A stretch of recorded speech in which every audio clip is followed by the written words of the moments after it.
Hey guys, so same as last time, I'm only going to be on the screen for a very short period of time at the beginning and end of the video. There's just two things that I wanted to talk about before getting into the video.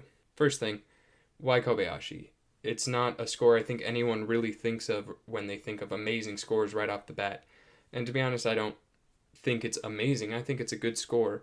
But what drew me to it was definitely its unconventional orchestration as well as a few other points of interest which we'll be going over. It made me think that it would be worthwhile to cover. The next thing is just a quick disclaimer that I used the Romanji titles / romanized versions of the Japanese titles instead of actually using English titles because of a big kerfuffle when I was doing my research. Don't worry about it. Only problem is my pronunciation isn't like the best thing ever, so you've been warned. With that said, I hope you enjoy the video. Let's get started. First thing I wanted to cover was recording, because there's really not a whole lot to talk about. It's clean, well recorded, mastered, and EQ'd. There's not really anything that stands out as being poorly done or exceptionally well done. There's no risks taken for sure. It's just kind of standard. I would guess that the miking done is like dynamic mics on anything that you would not have to use a condenser mic like overhead on drums. It's just clean. It's good. I give it a clean out of 10.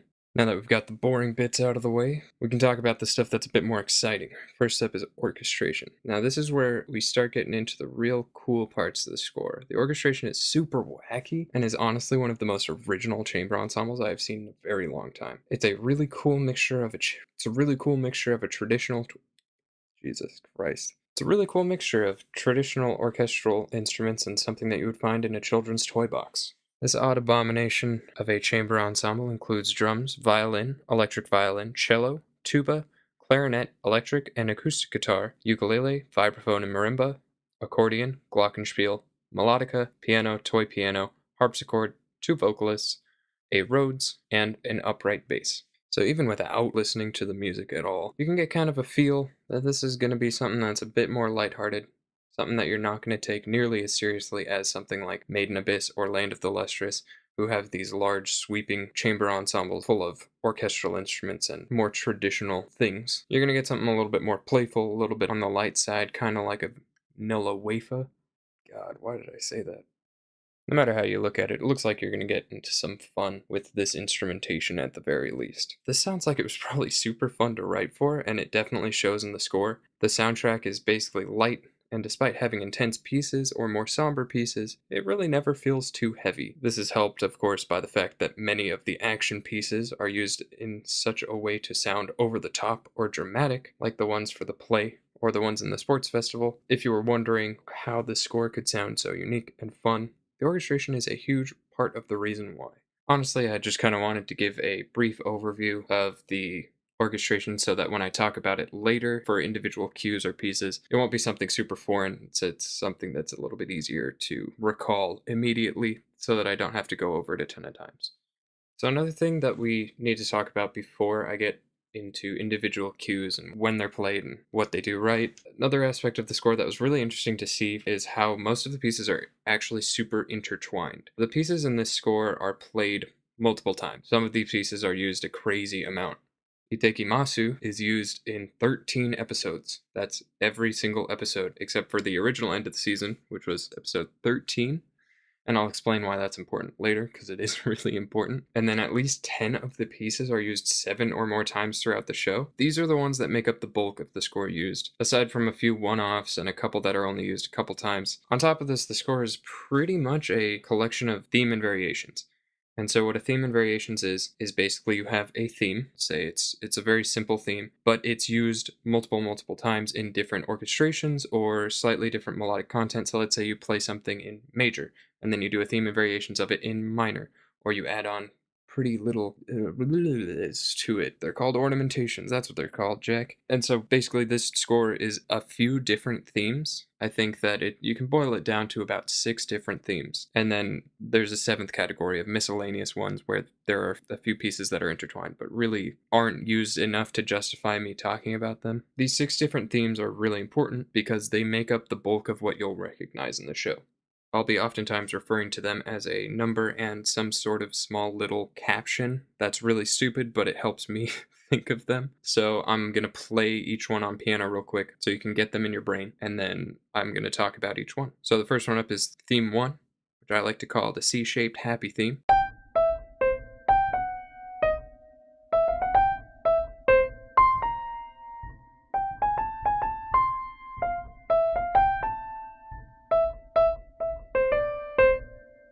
The second one is theme 2, which I call the half-step boyo, which, stupid name.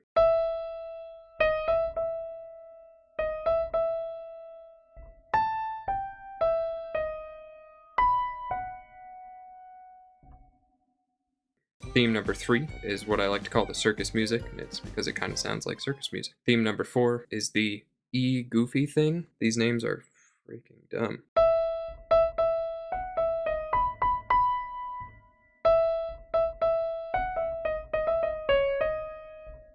Number 5 is the pretty one, and to be honest, the reason why I wanted to make this video in the first place.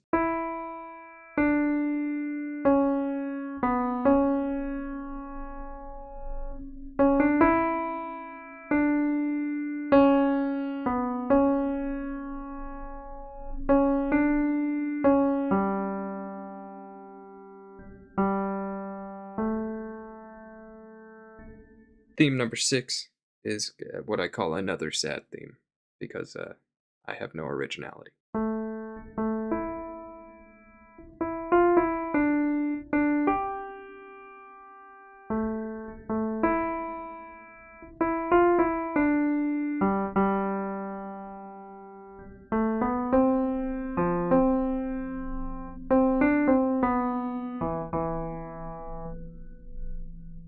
And then there's a miscellaneous category where some of them are intertwined, but none of those are played enough to warrant breaking down those themes for you. As for this section where I break down the cues, normally I'm going to be going with a slightly different format because of the motivic nature of the score. As such, I'll be talking about the cues in relation to their theme groups. So the most played theme group is theme 1 at 35 times, 42, if you include every instance of Dragon Tonkin Tai, which only the last half of it fits in theme group 1. So the pieces that fit into theme group 1 are Itte Ki Masu, Meidoragon no theme, Hibon na Mainichi, and the last half of Dragon Tonkin Tai, which I said. I would say this makes a lot of sense when you look at the subject matter of the show and how lighthearted it is. I would consider Itte Ki Masu to be the flagship of this theme, as it is the one that stands out the most and is played the most times at 13 times throughout the whole show. This cue is incredibly energetic, full of life, and shows off the crazy orchestration that I mentioned earlier to its fullest capability. It accents the hijinks of the cast perfectly while not being too over the top in your face. This allows it to fit in various places in the show while affirming the show's sweet and comfortable nature. Meidoragon no theme retains much of what Itte Ki Masu has while remaining very unassuming. The use of primarily marimba and the less noticeable instruments gives it a good background quality that honestly kind of reminds me of music you would hear in the title screen of the Wii or Mario Party game. It's pretty much the definition of comfortable, non-intrusive piece that can blend into the background while retaining the same characteristics of Itte Ki Masu. Hibon na Mainichi is the entire other end of the spectrum. It's completely over the top, super in your face, balls to the walls madness. It uses the electric instruments to add a sound of chaos that is unmatched throughout the score, on top of using that weird train conductor whistle type instrument that always sounds slightly out of tune. Because of this, it's used in parts of the show that are often equally as ridiculous and over the top as the piece itself. My favorite personal example is the first time that Kobayashi and Takia get drunk and argue over maids, and it is legitimately one of the nuttiest sounding pieces I have ever heard, and has made me laugh just listening to it at how ridiculous it is. Theme group 2, or what I've affectionately titled the half-step boyo, I find to be incredibly cool, because it's super malleable. It's used 21 times, so it's the third most used theme group, but it has by far the most pieces that fit inside of it. When listening to the music again, for probably the millionth time for this theme group, it honestly reignited why I love doing this series so much, because I get to discover new things and listen to things in ways that I never really listened to it before. It's really fun for me, and listening to Sora, Tobu, Toru, which is the first one I'm going to talk about, it's so fun. I didn't realize that the first time I heard it. It's got crazy good orchestration when it picks up. It's got this harpsichord doing this arpeggio in the background, it's got these strings doing arpeggios in the background, and then it's got this wild marimba happening, and it's all over the place. It's nuts. It's really, really fun, and listening to that reignited my love for why I'm enjoying making these videos so far. But theme 2 is so much more than just Sora, Tobu, Toru. It's just all over the place. There's Kobayashi-san Chi, which is the one that you hear the most in the show. It's played 9 times, and it's got this very drowsy, summer afternoon, kind of lazy, but still very playful quality to it that is incredibly interesting. It starts off with the harpsichord and then brings in the other instruments, and it's just really lazy. Really nice, chill piece that sits kind of in the background. Ohil Nekana is very, very similar to Kobayashi-san Chi, where it's got this chill kind of atmosphere, but it's even more lazy because it's got a more stripped down orchestra. It's got just the marimba, and it's very relaxing. It kind of makes you want to take a little nap. Now, we've got these kind of really fast, fun ones. Then we've got these lazy, kind of drowsy ones that are nice, chill background music, but then there's two that fit into a more somber category, which I think is really interesting because this theme lends itself so well to all sorts of different types of moods. So when you listen to Magokoro wo Mune ni, it's somber, but it's somewhat hopeful. I would say that it's more along the lines of bittersweet. It's like a mixture of Kobayashi-san Chi and Tomatta Tokei. Both this and the other sad one are really pretty, but it's just really interesting because it's such a different sound than Kobayashi and Hill Nakana that it shows off just how incredibly flexible this particular theme group is. So then the next sad one is Tomatta Tokei, which is very Satie-esque. So if you know Eric Satie, you'd probably recognize it by Gymnopede. Yeah, that. Pretty much everyone knows it, but they don't really know the name of it. Tomatta Tokei has a very similar quality to it, and it's kind of somber, a little bit on the sad side, but God, it is gorgeous. It's really pretty, and you don't get to hear how pretty the theme is normally, except you can hear that it's a pretty theme in Sora Tobu Toru or Kobayashi-san Chi, but in here you really get to hear its emotional side and hear that it is full of deep meaning in more than just a kind of happy, playful way. I have to say that the most interesting variation of this theme is Toru no Chichi.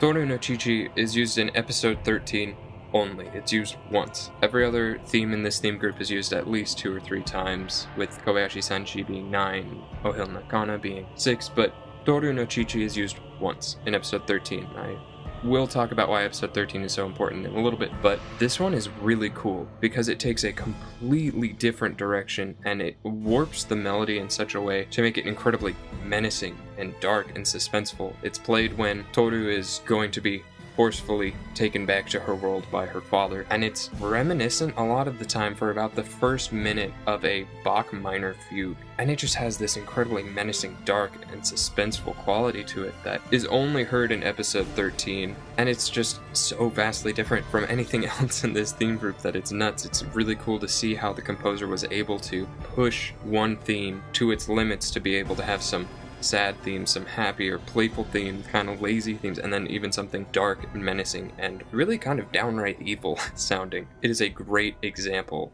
of what I was talking about with the theme and variations. There's not much to say about Theme 3, which I dubbed Circus music. It's used 18 times and has only 2 pieces related to each other, Dotabata Choro Gon Zu and Hajimari, which is the next episode theme. These are practically the same pieces anyways, but it's important to bring up because of its wacky and ridiculous nature and the amount of times that they're actually played. As the nickname I gave it implies, it's used in over-the-top moments like the rehearsal for the play or the cooking competition. Most importantly though, Hajimari is used for the next episode sections at the end of every episode except for episode 12, and that's going to be really important in a bit. It's also not used in episode 13, but that's because that was the original end of the first season, so it makes sense that it wasn't used there. But this is due to the fact that the next episode sections, where Hajimari is used, are done in a similar style to Arrested Development, where they're meant mainly for comedic purposes and not really actually to tell you what the next episode is about. They'll have some hinting towards it or talk a little bit about it sometimes, but for the most part, they're just pretty funny. That is until episode 12, the episode before the original last episode of season 1. The choice to not use Hajimari but to use Toru no Omoide, it sets the tone for the upcoming episode brilliantly.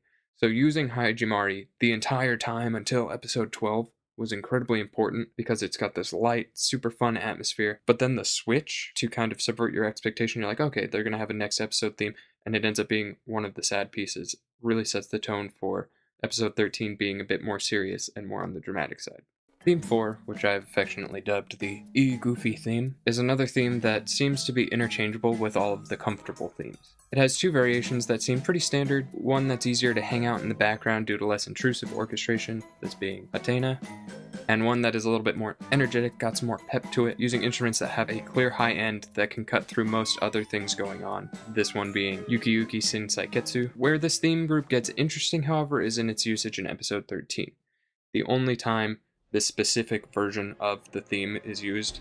The cue is called Mamoru Beki Mono. This piece shows that Asumi, the composer, has a serious talent for changing her themes to fit where she wants them to. Much like the Group 2 theme, the half-step boyo, she is able to warp the theme using orchestration and some clever manipulation of the melody into something full of action, suspense, and huge amounts of presence. That piece alone shows that she can turn almost any of her themes into something completely and wildly different. So if you're feeling a little bit overwhelmed by all the themes at this point, don't worry, we only have 2 more theme groups left, and they are the 2 theme groups that represent moments of genuine thought or moments that are a bit more somber or melancholic. Theme group 5, which I have named the pretty one, is a bit of a misnomer because there are lots of pretty themes, but I have to say I literally made this video because of Oyasumi Mate Ashita, which is a piece within this theme group. Theme 5 is used a total of 26 times, putting it at the second most used theme in the show. Kaeri Michi, Sayonara, Yume no Nakahi, and Oyasumi Mate Ashita all have a similar quality and overall feel to them, which is really unique because the overall feeling of the theme doesn't really stray between the different variations in this one. Despite having so many variations of the theme, it is always used in a more broken down, calm, and sobering way. The theme resonates as something absolutely gorgeous, and the different choices for orchestration are a perfect fit. Kaeri Michi with its piano and melodica combination creates a lazy atmosphere like when the day is winding down. You know what I'm talking about, when your day is kind of over, everyone's getting ready for bed. That's kind of what it reminds me of. Sayonara is a lot more intimate and more emotional, beginning with its acoustic guitar, violin, and flute singing in tandem to each other, along with a slightly varied ending to the melodic phrase in Sayonara. It's really pretty. Yume no Nakahi's glockenspiel and vibraphone combo gives it a very lullaby-esque quality to it, with the effect of sounding like something being played out of a toy box. Oyasumi Mate Ashita is almost in another realm when it comes to raw beauty in this score, though, with its simple single-syllable singing and wow, that is some alliteration. With its simple single-syllable singing and sweeping strings slowly building, wow, that was a lot of S's, and sweeping strings slowly building in complexity and instrumentation, it single-handedly made me take a serious look at the score. When I actually heard it in episode 14 when they're on the train, I was like, whoa, I should probably look at the score a little bit more. I thought that it was super great. Everything plays together so well. The voices are super pretty. The orchestration is strong. Voice leading is also strong. Just a really good piece. Theme group 6.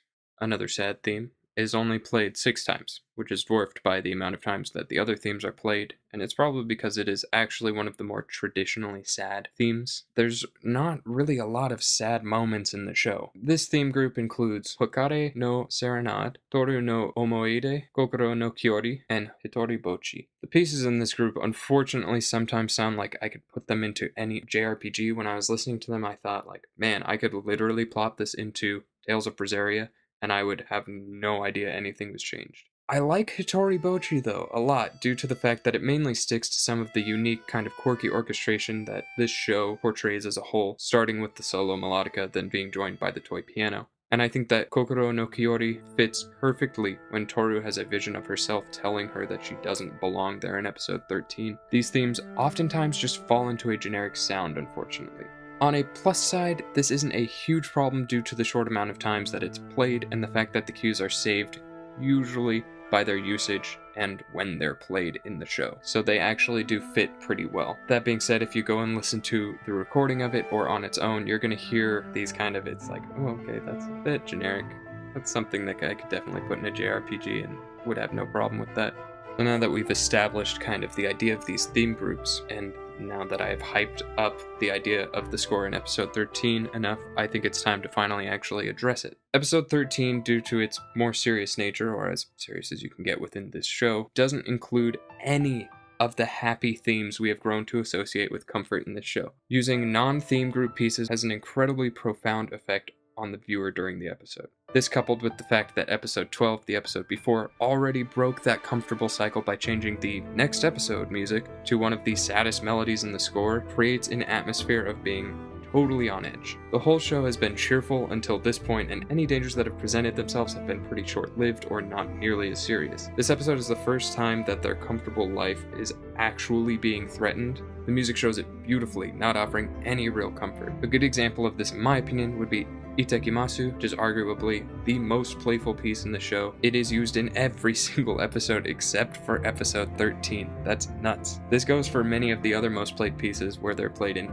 12 of the 14 episodes, or 11 of the 14 episodes, but do not make a single appearance in episode 13. One part of the show that I thought was just incredibly well done, and when I looked back at episode 13 to do this analysis, after Toru is taken away, all music cues are completely cut until Kobayashi realizes how much Toru does for her. There's this montage where Kobayashi is kind of trying to figure out how to do things on her own and kind of failing, and even when music comes back during that part, it's playing Sayonara, which is an incredibly somber and intimate piece. It's like all the happiness represented in the score is only around when Toru is around. This kind of idea, in combination with the pieces used or not used, has such a great effect on the episode and the show as a whole. I honestly didn't realize it at all until I watched it again with the intent of making this video, and I thought the cue choices were really great for this episode especially. Now that I've covered a lot of things that I think makes this score really good, I do think this score is pretty good.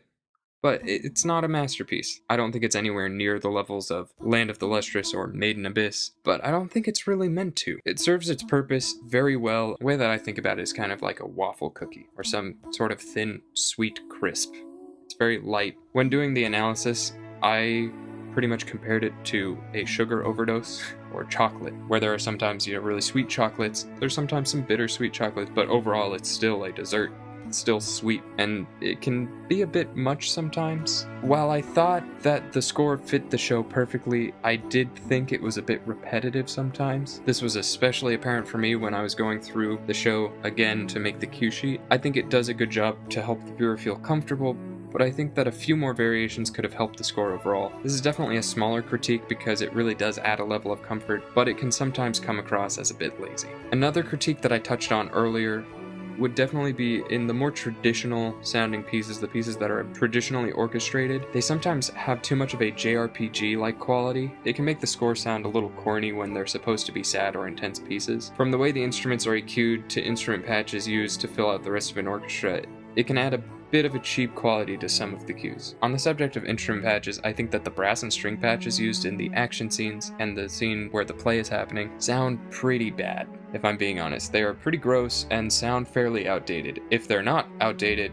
then the EQ on them was just not done very well. They're very obviously instrument patches. They don't sound real. They don't sound like certain frequencies were taken out to make them sound more pleasant on the ear. In my opinion, this can make those pieces sound a lot cheaper by comparison and can even take away the beautiful sound of the live instruments that accompany them. That being said, I thought they worked perfectly well in the sports festival and the play. I know I said the play earlier, but let me explain why. The reason is because whoever did the sound design was awesome and made the sports festival music sound like it was being played through the school speakers, and the pieces used in the play sounded like they were being played through a jukebox. These effects, coupled by the location in the show, actually worked incredibly well for these pieces and saved them from their own kind of cheaper sound. I know I've talked up the score a lot, and I have had a few critiques. I do want to say that I think the score is pretty good. If you listen to it though, and then you listen to Maid in Abyss or Land of the Lustrous right after, you can definitely tell that the production quality is not as high. It's incredibly unique and has a lot of really fun parts to it that are awesome to learn about. Especially the orchestration was something that I think is a really cool learning experience that I could personally take information away from. But it's not on the level of scores that we really think are amazing. But it's still a good score that I think was drastically overlooked. Overall, it's a fun score and one I think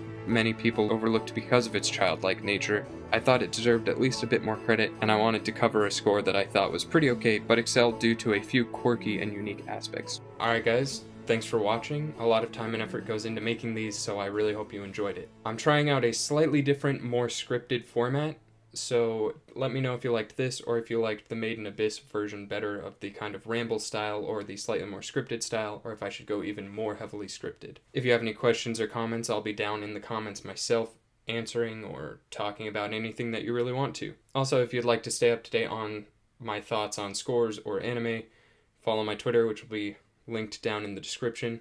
I'm going to be starting another series of shorter vids covering stuff like single episodes or single cues and other shorter video idea type things. So you look forward to that. I'm looking forward to it. As always, I hope you guys have a great day and a greater life. See you in the next one.